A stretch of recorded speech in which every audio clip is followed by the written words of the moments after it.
All right. Well, we're going to kick it off, and I am going to dive in. So I'm Kate Luzio, founder and CEO of Luminary, and Chris and I had an opportunity yesterday to have a great chat. I thought I knew a lot about Indeed, but I got a whole new education yesterday, and I'm excited because of so many of the things that you talked about yesterday that we're going to talk about today. A lot of times people think of innovation in the sense of product and how they're generating revenue and changing their business and how they're evolving.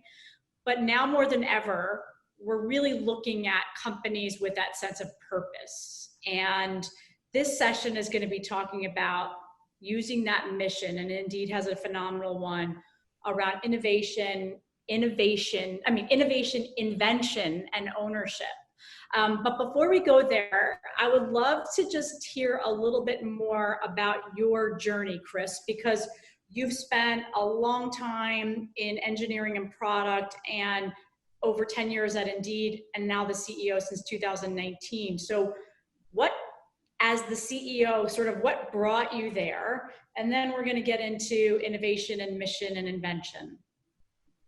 Great. Well, first of all, thanks for having me. It's really great to get to be a part of this. So I'll back up a little bit. I haven't been in tech my whole adult life. And so my journey here, I think like a lot of folks, is not necessarily linear. I started out, I studied architecture as an undergrad. I grew up kid of the 70s, and Mike Brady was an architect and thought that being an architect was amazing. I found out early on in my academic career that I had zero talent whatsoever. And so I ended up graduating not knowing what I wanted to do. I met my wife in college. We moved to a small town in Vermont. I grew up in LA. She grew up in New York. We wanted to get away from the big city.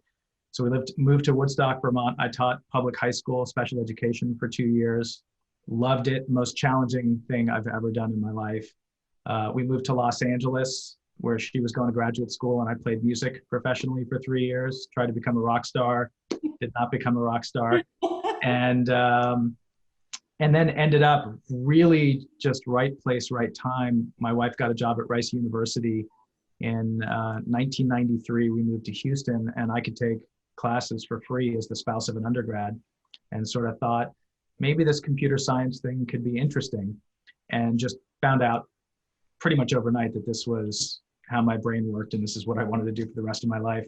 That was before the web really was a thing. And so the 3 years that I was in grad school happened to be really transformational. It was the Mosaic, which was the first widely available web browser, came out. The first version of the Java programming language and the Linux operating system, and Amazon.com, all launched in the 3 years that I was at Rice. I ended up getting a master's in CS, and then joined the tech world. And so I've been doing that for the last 27 mumble years.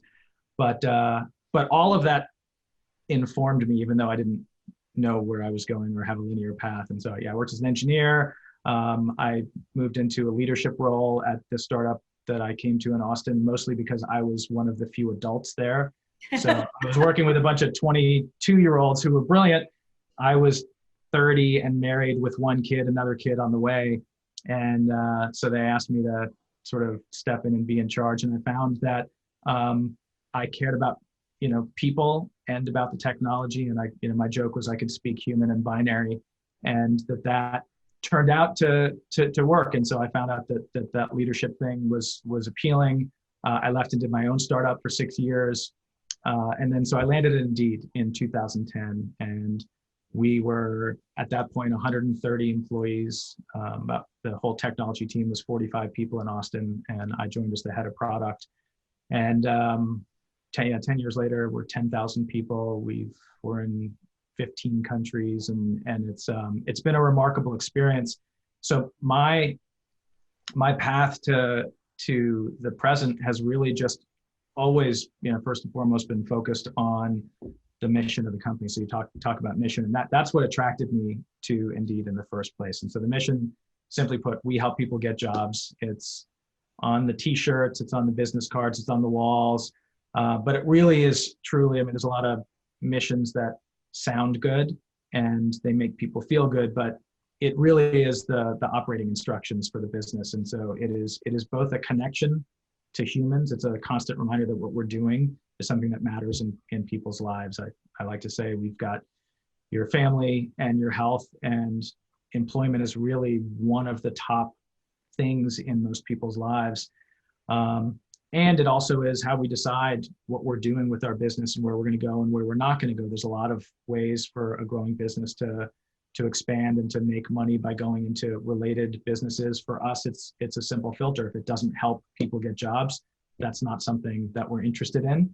And it helps guide us towards, where we're going in the future, which is when I started at Indeed 10 years ago, we were really a search engine. So we collected jobs from all over the place, and people would come and they'd search and they'd click on a job, but then they left. And there's a big difference, between clicking on jobs and actually getting jobs. And so we help people get jobs as a reminder that what really matters is the end result. I don't care about how many visitors we have. I don't care about how many ad clicks we have. What matters is how many people are actually getting hired. And our whole product and business strategy over the last 10 years has been based on getting us closer to the hire. So how do we build new technologies and experiences that help engage job seekers and employers closer and closer to the thing that matters the most in the end? So I could literally go into every section of what you just said. I'm going to talk about a few, but I want to go really back when you said you were hired because you were an adult. And then I laughed because I've heard that before when I was hired as an adult. And then you said you were 30. So when we think of being an adult as 30, I guess that's true. But a lot of us have a lot more years of experience on there now. So I love that. You have pivoted quite a bit in your career. And we hear that more now again than ever, people pivoting, especially women. Multiple careers, and you've certainly built up your career trajectory to now be leading a tremendous company. But you just said something that I don't think you often hear from CEOs, particularly today, around it's not about the ad clicks. It's not about how many people are using this. It's about how many jobs people get. That is your KPI, number one. Correct. But that's a different way of thinking as a CEO. That's truly thinking about leading with the mission versus the mission sort of comes second, and it's about profit, it's about exposure, it's about engagement. Of course, you'll have that with all of the other things and those tools that you mentioned, but really at the end of the day, that drives you as that CEO. How do you drive that into your people? Yeah, so that's a great question. So I joined Indeed. For anyone that doesn't know, the company was founded in 2004. I joined in 2010. So when I joined, it was small, but it was a real business. It was profitable. It was growing like crazy. It was solving a problem that hadn't been solved before. And all of the ingredients, like you can look back at where we are today, and all of the foundations were laid. It was a complete and total package. It just needed to, give the opportunity to keep going.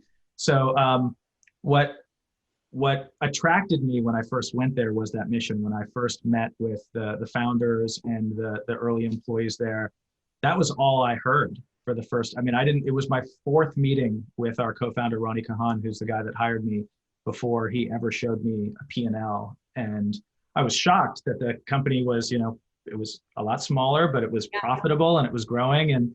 But what was most important to him was there's a few founding principles of the company. And the first one was we put job seekers first. And any marketplace business where you have two sides, so we serve employers and job seekers, you have to make a conscious decision who's more important. And most businesses, just by default, will choose whoever it is that's paying the bills. Right. Employers pay Indeed, job seekers don't. But Ronnie and Paul's decision on day one was that we were going to put job seekers first. And if we made every single decision through the lens of our whole product kind of mantra is what's best for the job seeker. So that's the question that everyone asks. And if you make every decision through that lens, which means doing a lot of things that are inconvenient for us, things that our customers actually don't like. So we hide a job seeker's telephone number and email address on a resume and make all the communication go through Indeed to protect job seekers' privacy. Really simple example. That's still the number one complaint from employers consistently for the last 10 years. Really? And because, yeah, a recruiter just wants to pick up the phone and call someone. Oh.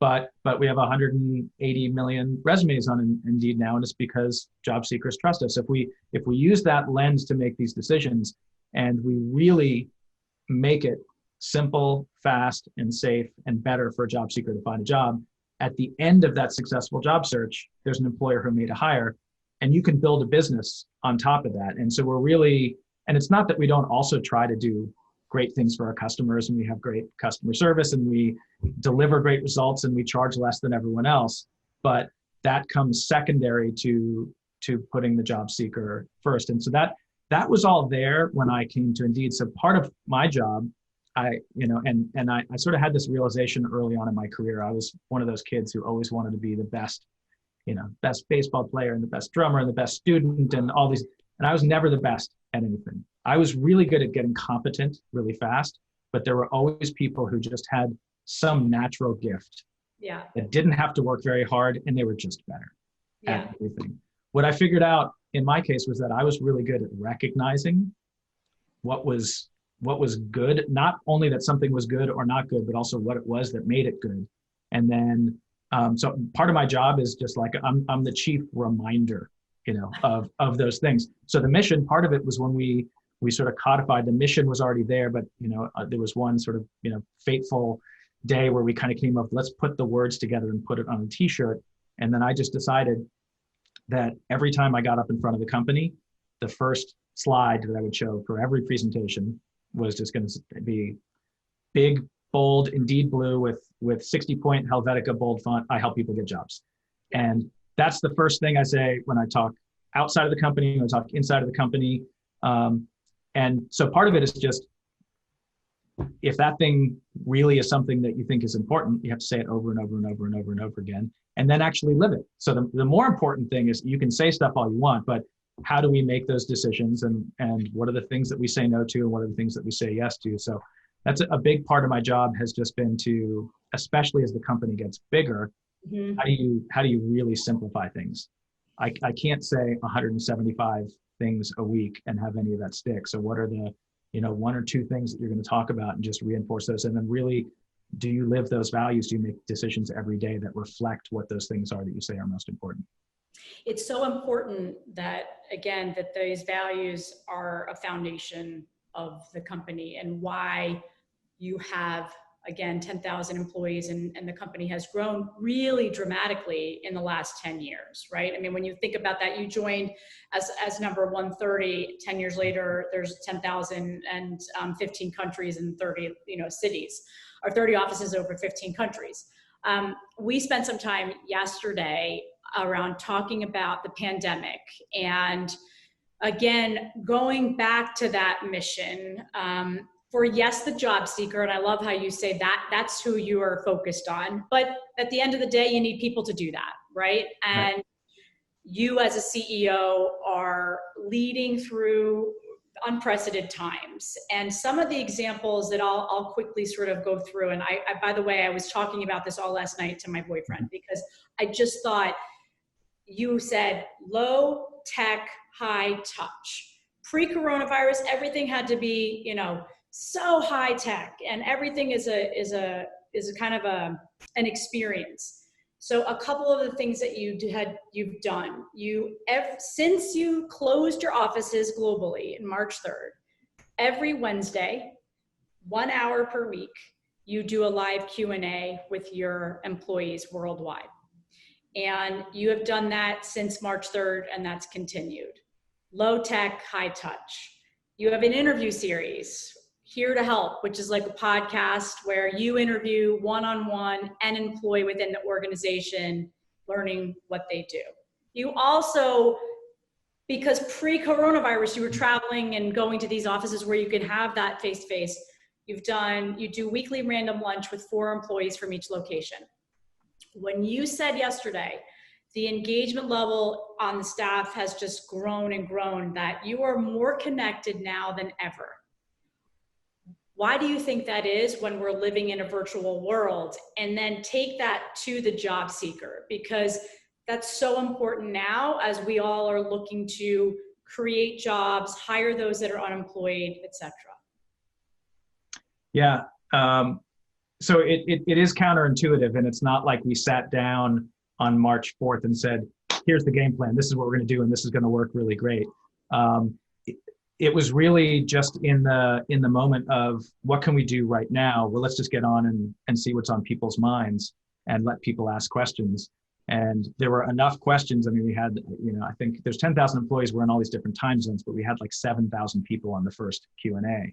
And so clearly there's a lot of interest. And so you got a lot of questions and you answer the ones with the highest votes. We didn't get to a couple hundred. So we said, all right, we'll do it again next week.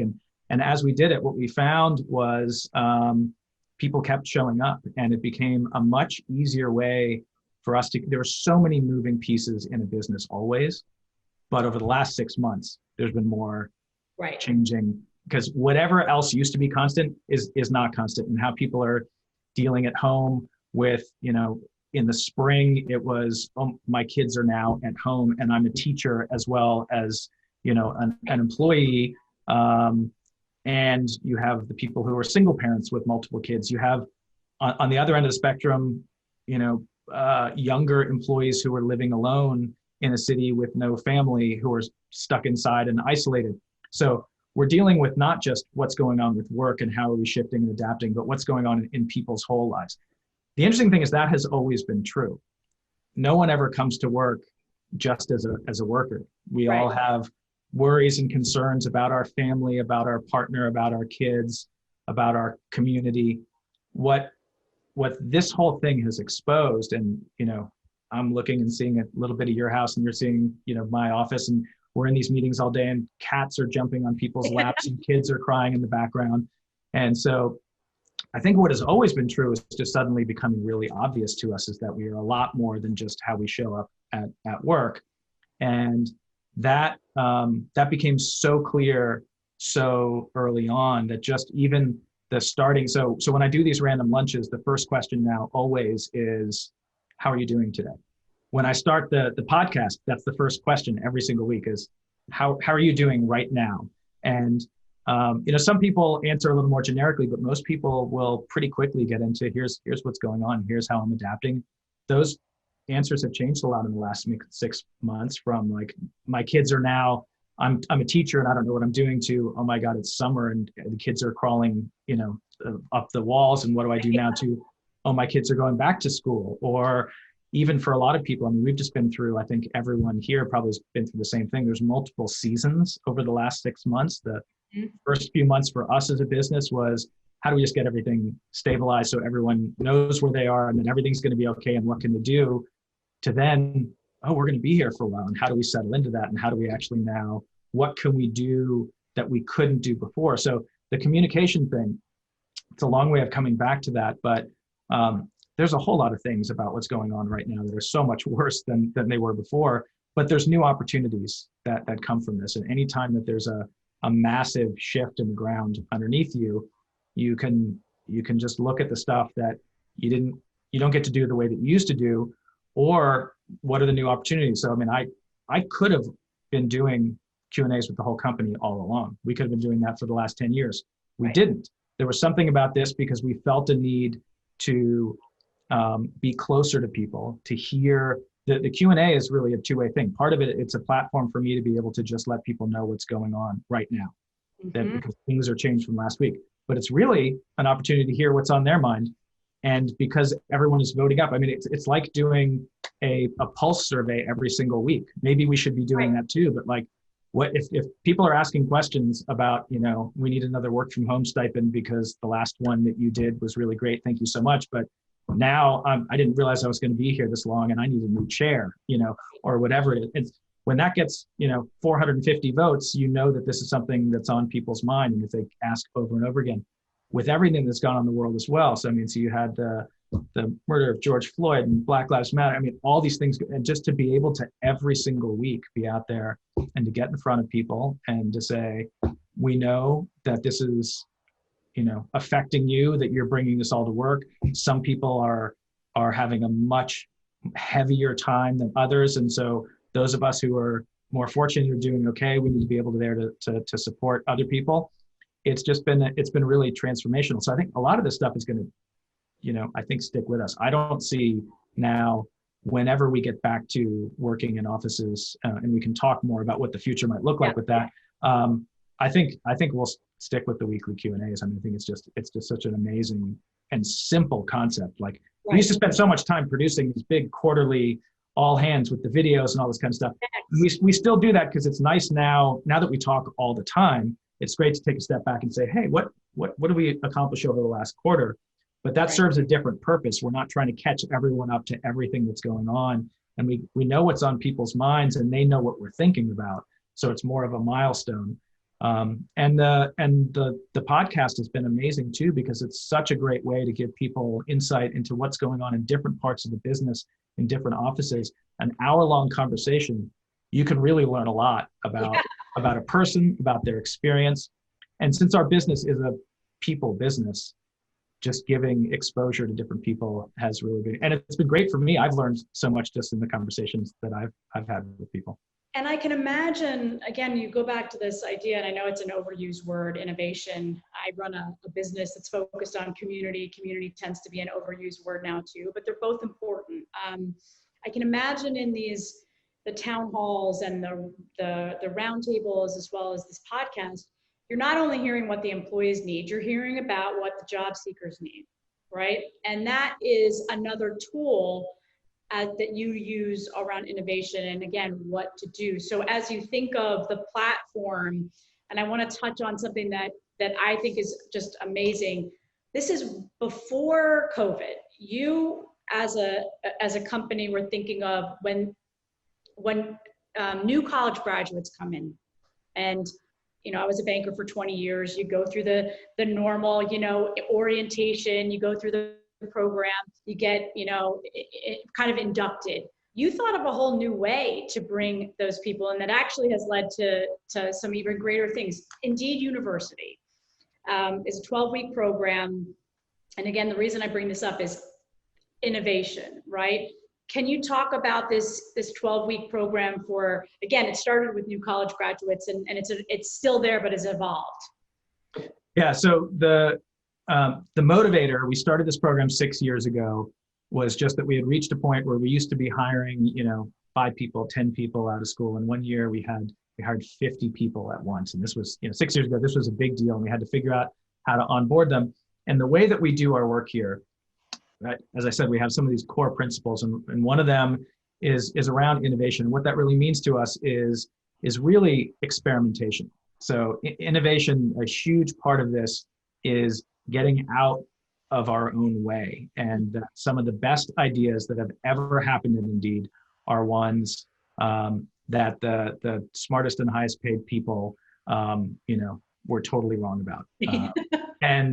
And so what we want to do is we want to create this culture where people are empowered to basically take their own ideas and run with them and have this sort of ownership of trying to deliver results and learning from them. So we created this program that's essentially an incubator. So the new college grads come in, they spend the first week learning enough about the business to just be a little dangerous. And then they get together and they spend a week brainstorming and pitching ideas. And at the end of the week, they pitch those to the executives. And the way that it's set up is that we give our feedback and we offer our skepticism and our experience and whatever, but we have no say in what projects get funded or not. The only requirement for funding is that the new grads can find 3 other people to spend the next 12 weeks working with them. And so that's the currency is time and effort. And then I get a $25,000 marketing budget, and then they do everything. So they're designers, product managers, QA, documentation, customer support, and engineers. They're supposed to build something and get it up and running within the next week. And these are all new apps or new products. So it's not like a new feature. They have to build something standalone. They use their marketing budget to get users. They learn this whole process. And at the end of that process, then some of those actually turn into real products and some of those don't. But in every single one of these cases, they get an experience of really learning what it's like to build and launch something. And so we then went on after a few years of doing that. We've done this now. This is the seventh. Indeed University just started 2 weeks ago. I was just up at 7 o'clock this morning hearing pitches from the Tokyo and Hyderabad teams. And so we expanded this to the rest of the company. So we have now what we call Indeed Incubator. It's an internal incubator. Once a quarter, anyone in the company can come and pitch ideas to basically a series of executives who are kind of like the fund managers. So we have one person who's our GM for the job seeker team. So he's interested in pitches that are going to do things to help job seekers. Maggie Hulse, who is our GM for the enterprise team, people who are pitching things for big companies, they'll pitch them to Maggie because her investment thesis is we want to help enterprises. And what happens is we go through this pitch process once a quarter. And then if the GM likes the pitch, they fund it. We have a series of rounds from angel to seed to series A, B, and C. And so the angel round is $150,000 in 3 months. And so you get a real budget. We have a team, an incubator team that are engineers, designers, growth marketers, that we can basically, you say how much you're willing to spend and we can staff them up. And then they go and build. And the best thing about this and what we learned from it, what also worked with Indeed U, is that there's an end date on these. So it's like a startup. You get your $150,000 funding, you have 3 months to go and build and prove something. So there's this incredible urgency because everyone knows that they've got to prove something. And then at the end, if they think they found something, they go and they pitch for more funding. And so for us as a business, the hardest thing for bigger businesses to do is shut down things that aren't working. You can fall in love with an idea, or you can think, oh, this person's really great and I just want to give them more time. But if the default is you're done after 3 months or you're done after 6 months and you have to decide to reinvest, it means that to me, the biggest success of that is we've shut down like 95 projects, but we've funded as a total over 135. And so we have ones that have gone through multiple years and have been reacquired by the business. We have ones that went for a year and a half and then figured out that they've learned as much as they could and those got shut down. But really it's a system for identifying and nurturing entrepreneurial talent within the business. And we talked about this yesterday. The most exciting thing to me is that 70% of all of the founders of these incubator projects are not from the product and engineering teams, from client-facing teams, from sales, from client success, from HR, from marketing. They're people who have real insight as to what problems are, but had never been in a position before to help develop a product. And it turns out some of them are actually really amazing product thinkers and great strategic thinkers, and they just hadn't had this opportunity before. So some of the fastest growing and most exciting new product at Indeed over the last 3 years is Indeed hiring events. And we can maybe talk about that later. We just launched this big virtual hiring tour across the country. That was an incubator project that was pitched by an employee. And like a lot of them, when it was first pitched, my response was, I've been hearing this pitch for 10 years. It's really like, I looked at the numbers, it's that small a business. It's not that interesting. What works is that this guy who pitched it was so convinced that he was right. You can't manufacture enthusiasm. Right. And if it's someone's idea, and especially if you tell them, it's not really going to work, the amount of being told it's not going to work is actually, the best fuel sometimes. Exactly. And so like when I talked to the incubator teams and the Indeed U teams, I gave the welcome pitch last week. And I said, there's 2 types of projects that are my favorites. The first one is the ones where there's something completely insane that they're trying to do. And they just swing for the fences and they totally miss. And they're the first ones to say, hey, we were totally wrong. And then they pivot and do something else. Like I love when people when they try something, really off the wall and they figure out it's not working and they give up on their own. Because you want that intellectual honesty of being able to figure out. Yeah, absolutely. The other ones are the ones when I say that it's a terrible idea, it's never going to work, and it turns out to be hugely successful. And those are like the most successful projects we've had in the last 5 years have all been ones that I said were absolutely going to fail. And so the big insight that we have as an organization around innovation is that the greatest enemy to innovation is certainty. That as soon as you're successful, you think you got there because you're smarter than other people. And it's, our founders will be the first to tell you that they had a good idea. It was definitely at the right time. They lucked into the first right 10 people. They made a couple decisions early on that happened to be ones that, and clearly, yes, there's sustained execution, but without a whole bunch of luck, we would not be having this conversation today. Right. and it's the same kind of thing. So we try to figure out, how do you engineer luck? And it's really by betting on people and taking a whole bunch of bites at the table, as opposed to saying, I know for certain this is the thing and we're all going to do that. Well, and I love that. Let's switch gears to the job seeker side of this, right? Yeah. We've talked a lot about the innovation internally, especially around employee engagement and a lot of the ideas that you have, I think a lot of companies out there, small to large, could implement, right? This is really good advice.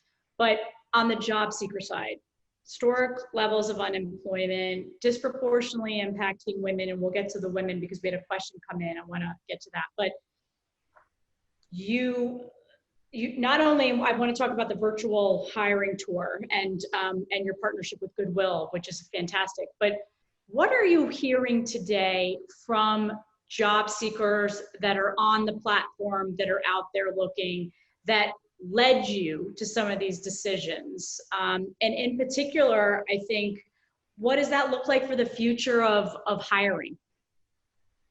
So kind of like the discussion around how we talk to our employees,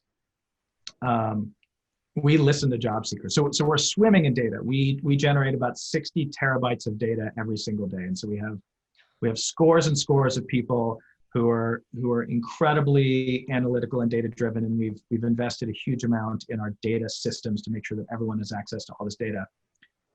And we also read thousands and thousands of messages from job seekers every single week. And we've been doing that from the very, very early days, because the data is incredibly helpful, certainly in when we run an experiment to see, did things move in the right direction or the wrong direction? But you can't understand why unless you actually listen to job seekers. So we have an amazing user research team, and we read thousands and thousands of messages. Since the day I started, when we've categorized our NPS feedback, the number one complaint from job seekers has been very consistently in every market around the world. I applied for a job and I didn't hear back. So what we call in the field, the black hole problem. Yeah. And so that has been one of the big driving forces for everything that we've done. So our business, I mentioned, going from, if the mission says we're here to help people get jobs, and we started out with clicks, the product strategy that we laid out a decade ago is just simply stated as get closer to the hire. Mm-hmm. So what can we do? First, help people apply to jobs, then help with assessments. Now our big focus is on interviews. And so all of the things that we've been doing have been around listening to that fact that if a job seeker doesn't hear back, then they don't know where they are in the process. They don't know what's wrong. They don't know how to improve. So if a job seeker applies to 100 jobs and doesn't hear back, they don't know what's wrong. How are they going to get better at it? Right. So we've been focused on, so that's the thing that's been driving us towards this interview platform, and we've been building out all these different things along the way. We want to get to the point where that's the ultimate lack of a black hole is, instead of applying to a job and sitting around waiting, what our interview platform and our hiring events product does is a job seeker applies and basically picks a time slot and gets to show up and interview. And so they go from an RSVP to talking to a human being in as little as 24 hours. And so that's really been, now that has been the number one problem forever. Over the last 6 months, it continues to be the number one problem, except there's this other question of what can I do now? Right. I used to work here and this place shut down, or I used to work in a restaurant or a hotel and those jobs are not available.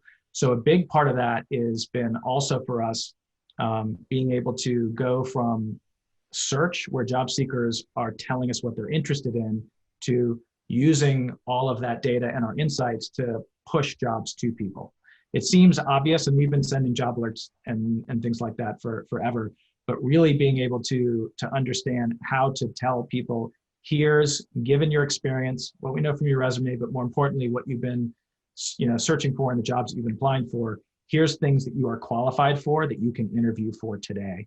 And that's what we've been trying to do. So this, I'll just give the quick plug, the virtual hiring tour we just launched on Monday. And we're, over the next 6 weeks, we're doing 4 week-long region-wide events. We're in the West right now, we'll be in the South than the Midwest and the Northeast. We have about 700 employers already signed up. We expect to have more than 1,000 by the time it's done. Our goal is to get 20,000 people hired in the next 6 weeks that we'll be able to precisely measure. We've had 80,000 job seeker RSVPs just for this week. And we're hosting tens of thousands of interviews over the course of the week. And most of these are positions where people will be able to hear back within a day or so if they're moving on to the next round, or in many cases, there are offers being made on the spot.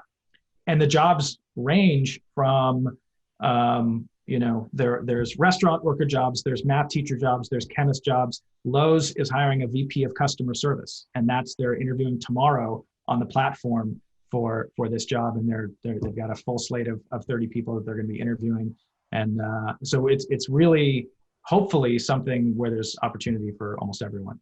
And so, there's this myth, right, that job sites, and I'm sure you hear this, it's all the low-level jobs. It's again, I apply and I don't hear back at the black hole.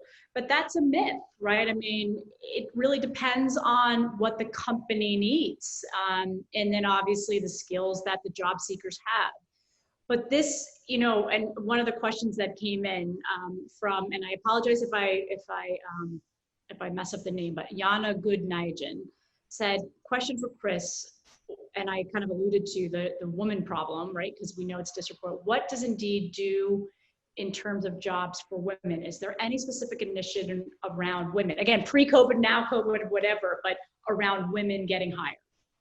Yeah, so we're broadly focused. So in those core values that I talked about, inclusion and belonging is the fifth and the most sort of foundational of those.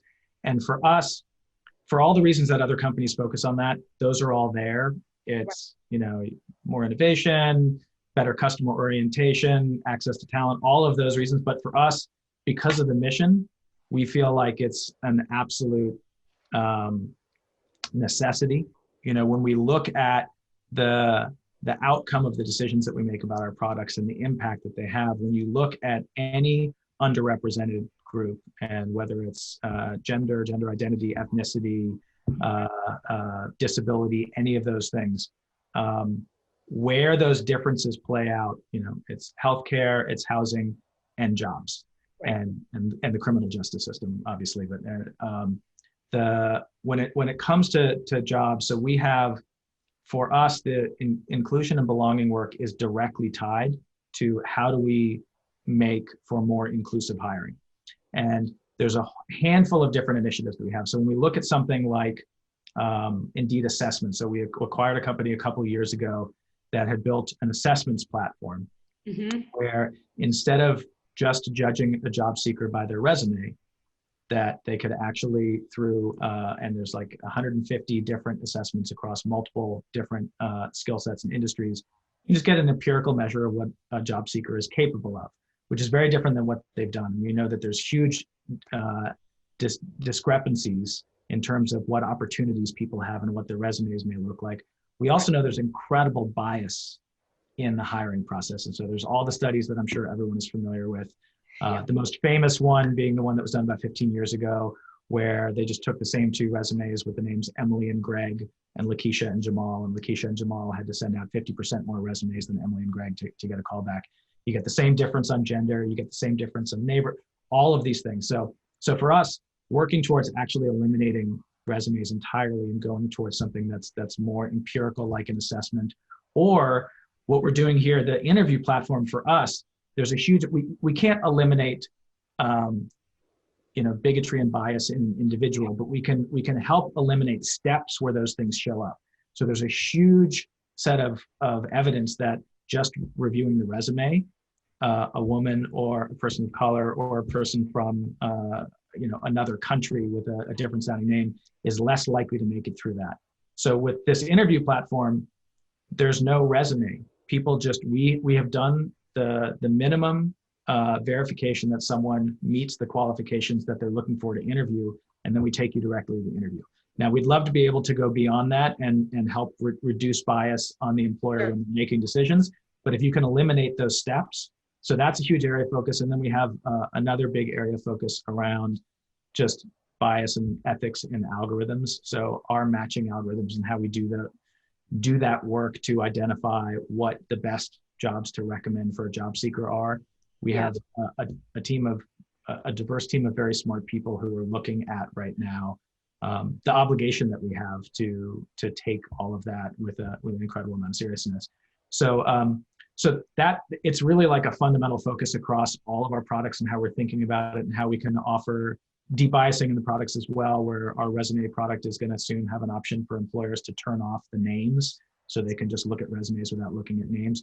So we don't have a specific product to just help employers only hire women. That's actually highly regulated in the US. And so all the things that we want to work on and improve are also things where there's a whole lot of laws around.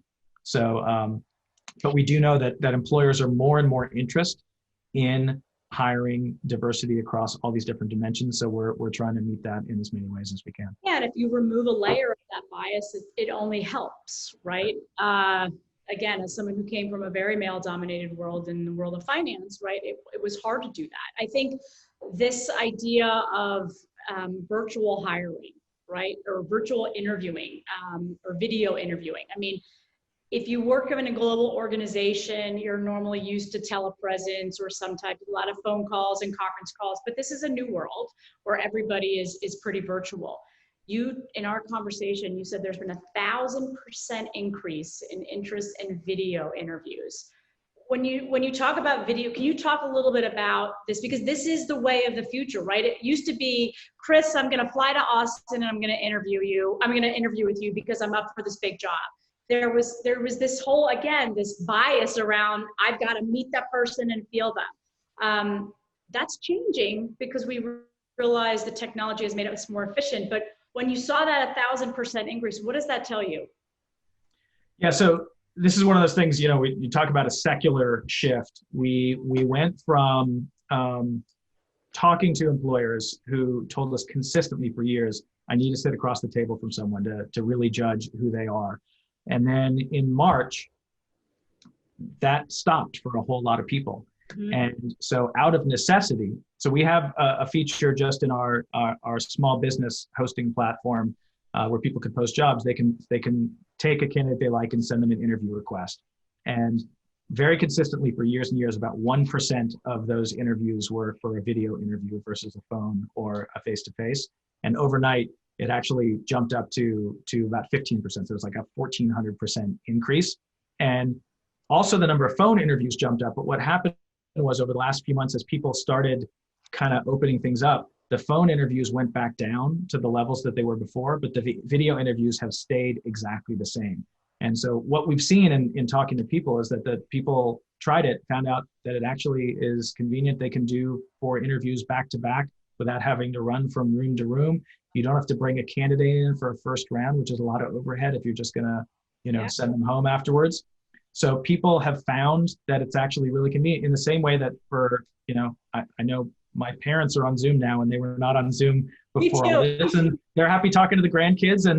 And so there will be, again, people are going to go back to offices. People will be face-to-face again. But this is a new thing that the last 6 months have just dramatically accelerated adoption of. And so we think that the future of hiring is going to have a lot more virtual. We certainly think that first round interviews, it really doesn't make sense to bring someone in and make them find parking and do all that kind of stuff for a first round interview. So we're really trying to transform that first. And we think that the future of work is going to have a similar component. Now, going back to the previous conversation, the one thing that we're really mindful of is that the vast disparities that exist certainly in this country are going to become intensified by this. So if you look at the Bureau of Labor Statistics has done a couple of surveys recently, and when they look at by job category, the percentage of jobs that are remote capable, the difference between someone who who does not have a high school degree, right, on average in the US, less than 10% of them can work remotely, where if you have a bachelor's degree, more than 67% can.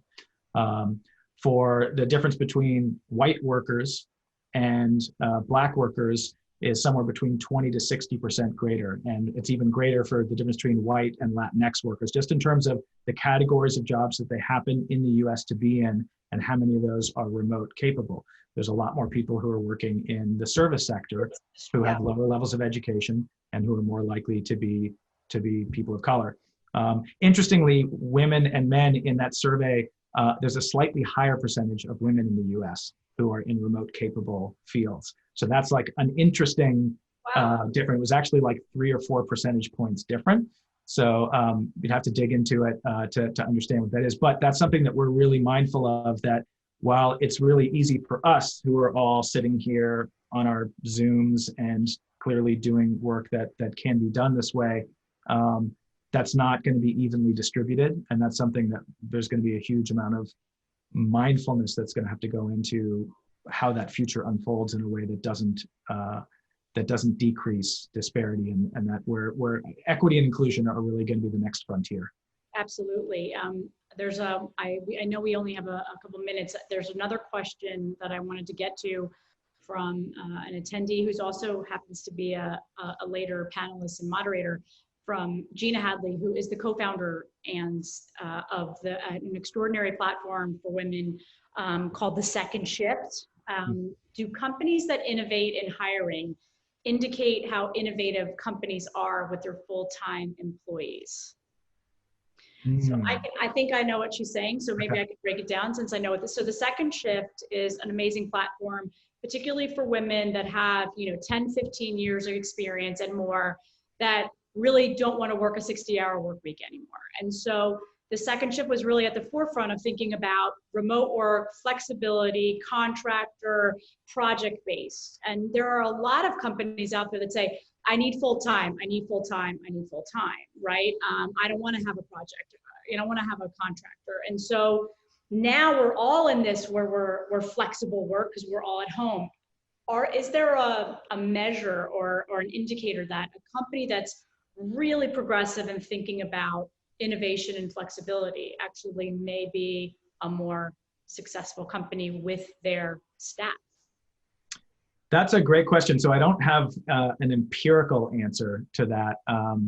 I can say that when we have looked at this, so we've taken the opportunity with what's going on right now and just look through the lens of how can we provide the most flexibility for our employees. And so part of that is just right now because people need a lot more flexibility.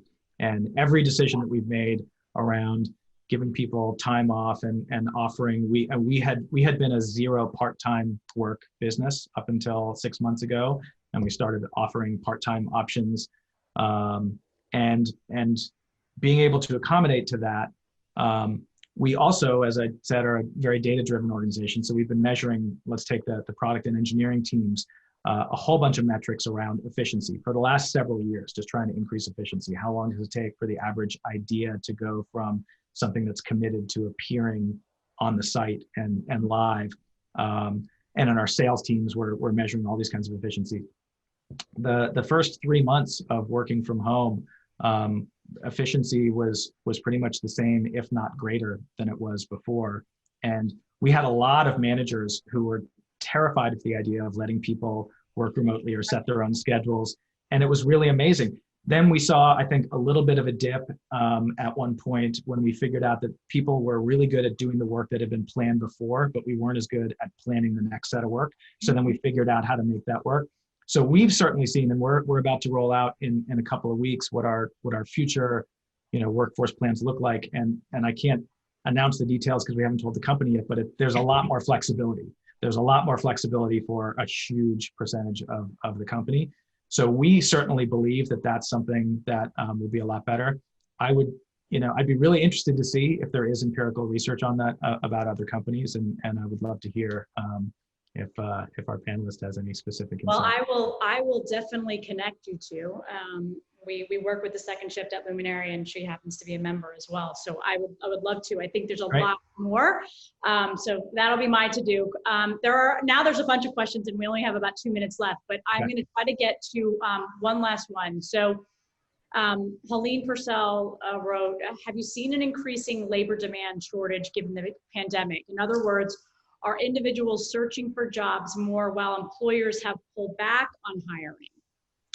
So it's been really interesting. We've been paying very close attention to that. It's different sector by sector. In the US, because of the stimulus, we actually didn't see a huge jump in people looking for jobs right away. And it has picked up in the last few months. So there's a period of time where people's unemployment benefits were actually better than what they were making, which is just a testament to the problems that we have with minimum wage in the US and other things like that. It's different in different markets around the world. Right now, because in the US, there was a huge amount of people who lost their jobs immediately. Now there's a bunch of companies during the recovery who are rehiring, where like in Japan, people didn't lose their jobs. So there's not a whole lot of rehiring. So there's a lot of people who are looking right now, but it took a few months. The first few months, we expected to see a lot of job seeker activity and not a lot of jobs, and we didn't see it. And now we're seeing a rise in jobs and a rise in people looking for jobs. But the one thing that we have seen that I can say empirically is that people who are employed are much less likely to be looking. So it used to be on Indeed that you have unemployed people looking, but the vast majority of our traffic was always people who were just looking for a better job. People are much more reluctant to jump right now because of all the uncertainty. And in that kind of same vein, I'll add, do you think that if we said yesterday we're not going to get into politics, but if a new stimulus has ever come to some agreement, which will likely happen on November 3rd, what do you think that'll flip-flop back if people then now get the checks again? Yeah, I mean, I think it is likely to have an impact. Right now, the interesting thing is that there's a ton of jobs right now. We kind of talked about this that are not the same jobs that people had before. So right. Even though there's a lot of unemployed people, employers are having to work to attract talent because they're trying to get people to try something they haven't done. So even though the labor market is sort of upside down, we still have a lot of people trying to hire for roles, and there are fewer people looking for those roles. So people are, it's an interesting labor market right now. We want people to be employed, and we're really happy if people are employed and they don't need to come to Indeed to look for a job. That, obviously we care about people having gainful employment, but right now we're seeing a lot of activity from employers because they are trying to fill these roles that are not the ones that people had been looking for before. Well, Chris, we'll make sure that we get all the information, especially around the virtual hiring tour, in the chat. Looking forward to all the upcoming news. And I'll turn it back to Juliet in a moment. My last personal question was, what was the name of your band? The last band I played in was with a really amazing singer-songwriter named Eleni Mandel. She's still out there. You can Google her.